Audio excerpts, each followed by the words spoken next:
You slip from your mother's body and plummet into the river's depths. The water swallows you, but fear doesn't grip you. You don't yet know what fear is. Your mother glides beneath, her snout nudging you upward until your head pierces the surface. You draw your first breath. At 45 kilos, your gray-pink skin, slick with a red blood-like fluid, shields you from the sun's burn. She lets you sink again, and you scramble onto her back, clinging to the only solid ground you'll know for days. By day 5, you're learning to keep your head above water. You hold it there, catching glimpses of the world around you. Your mother supports you when your strength falters, but independence is creeping in. That afternoon, a massive bull glides near the herd. His back breaks the surface, and the others part without protest. At over 3,000 kilos, with tusks curving like ancient bones, his presence alone commands respect. No one dares meet his gaze. You try standing again, your feet grazing the muddy riverbed. For a moment, you balance, but your legs buckle and you sink. Your mother presses against you, steadying you as the herd begins to shift upstream. A month old now, you're nearly 100 kilos. Your legs are steadier, and you navigate the current without veering off course. You're still dwarfed by the adults, but you're strong enough to trail them. The cows climb onto the bank, heading for land. You stay close to your mother, but as you reach the shallows, she blocks your path. You push forward, confused, but she holds firm. Your stomach can't yet handle grass. You rely solely on her milk. She steps onto the bank, leaving you with the other calves in the shallow water. Most are your age or younger. One drifts too close, curious, but its mother charges, slamming into your side. Water splashes over your face as you stumble deeper into the river. Your legs tremble, and your nose dips below the surface. Then you see it, a crocodile, gliding toward the calves. Before panic sets in, 5 cows storm back from the land, forming a wall of churning water. The crocodile hesitates, then vanishes beneath the surface. You scramble to your mother's side, heart pounding. You're only a month old, but the river's dangers are already clear. A year passes. You're 250 kilos now, with short tusks just breaking through your lips. For the first time, you graze on grass, chewing and swallowing without issue. Milk is still part of your diet, but less so. You feed near your mother, then wander a few steps away. Another calf brushes past, and instinct takes over. You swing your head, cracking into his side. He retaliates, and your skulls collide, mud spraying as you grapple for dominance. His teeth graze your chin, not deep, but enough to startle you. You freeze, and he backs off, claiming victory with a sharp cry. Before the sound fades, a female charges down the bank, slamming into the calf. Her blow sends him skidding through the mud. It's not anger, it's order. He crossed an invisible line, and the herd enforces its rules without mercy. His mother steps forward but finds no one to fight. The calf lies still, half submerged in the shallows. By morning, the herd moves downstream, but the dead calf's mother lingers, circling her loss. You follow the others, silent, learning the cost of stepping out of place. At 7, your tusks are thick and curved, capable of real harm. You linger near the herd's center, close to the cows and calves, but you're too old to belong. The bull senses it. His eyes track you, his body shifting whenever you near the females. One morning, he charges without warning. His tusks slam into your ribs, lifting you off the ground. You crash into the mud, struggling to rise as the pain sears through you. He doesn't pursue. You're not worth the effort. You limp away, sleeping alone downstream that night. The herd's silhouettes fade in the moonlight. You're no longer one of them.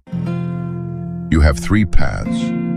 Join another herd, claim your own territory, or live alone. You try the first, seeking a group at a wide river bend. Their bull is smaller than yours was, but when you approach, keeping low and distant from the females, he charges. His jaws snap at your heels as you flee, legs shaking but carrying you until the river fades behind you. You survive, but the rejection stings. A month later, you choose the second path. You find a quiet river bend with deep water, soft mud, and ample grass. You mark it as yours, hours, scraping your tusks on trees and dragging your belly through the shallows. Crocodiles lurk nearby, 3 of them floating silently. You watch them closely, learning to coexist as you did as a calf. That day, 4 cows graze across the river. They're calfless, watching you without approaching. One flicks her ears, then they vanish into the grass. That night, an older male appears upstream. His tusks are long, his shoulders broad. He stares across the water. You raise your head, jaw slapping the surface in challenge. He pauses, then turns away, deeming you not worth the fight. By morning, 2 of the cows return, crossing to your side. They graze nearby, calm, as if they've always belonged. At 15, you've held this bend for 8 years. The river runs low, the banks dry, and grass grows sparse. You patrol the edges, eyes scanning for threats. A new male emerges from the trees, heading for your marked ground. You yawn in warning, but he doesn't stop.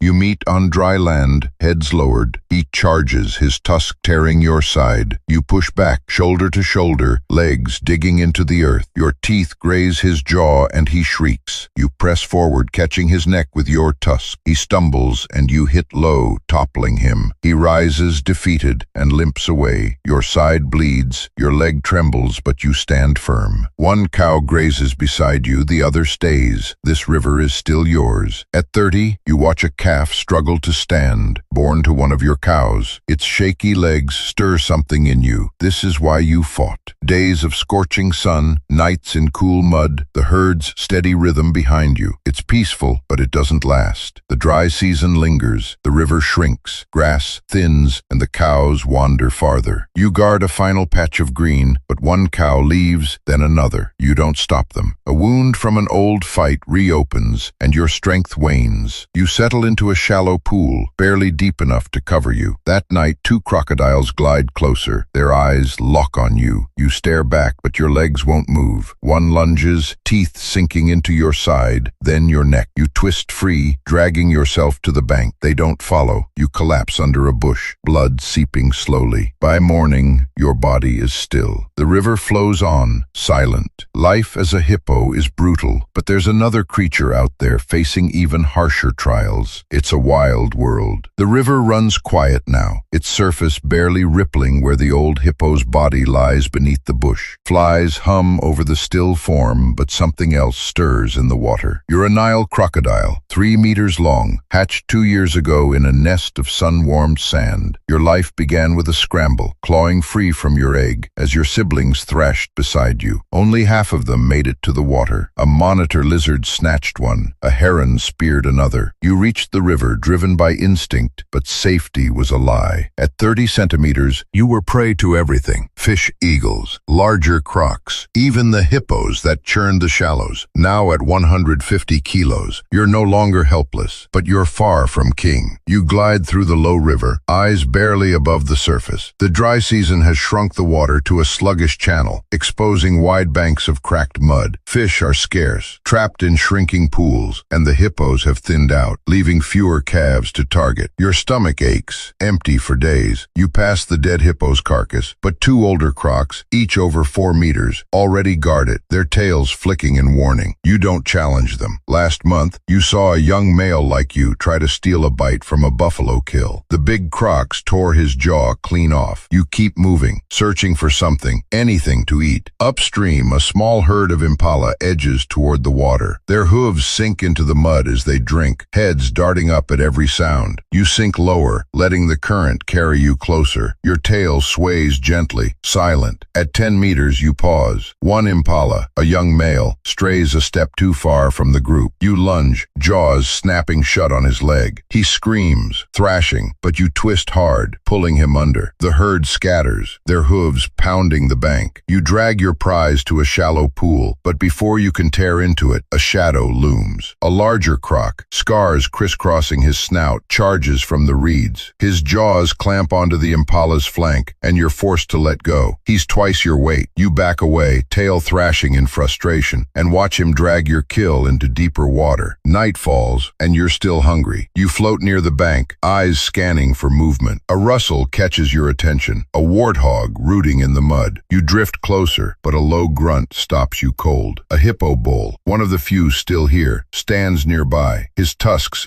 glinting in the moonlight. You sink lower and retreat. Hippos don't hunt, but they kill without reason. You've seen their jaws crush crocs bigger than you.